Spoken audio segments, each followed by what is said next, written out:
हाय कौन आपण जानिछंती कि ओडिशार राजधानी भुवनेश्वर को दि टेम्पल सिटी ऑफ इंडिया बोली कुहा जाए माने मंदिर मालिनी सहर आम ए भुवनेश्वर जो रही पाखापाखि 700 मंदिर। शिवंक अन्यतम नाम श्री भुवनेश्वर भुवनेश्वर नामर उत्पत्ति होईछि।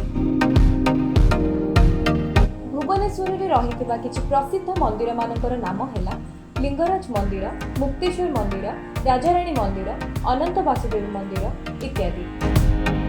पुरीर रथयात्रा परि भुवनेश्वर रे मध्य एक रथयात्रा पालन करा जाए जहार नाम हैला रुकुणा रथ। और एई रथयात्रा रे प्रभु श्री लिंगराज तांको माउसी घर को विजे करନ୍ତି।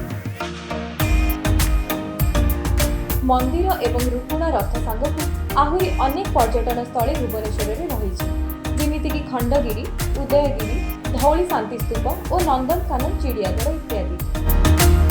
एही सब प्रसिद्ध मंदिर, रुकुणा रथ और पर्यटन स्थल देखिबा प्रति वर्ष बहु मात्रा रे पर्यटक भुवनेश्वर को बुलिबाकू आसନ୍ତି।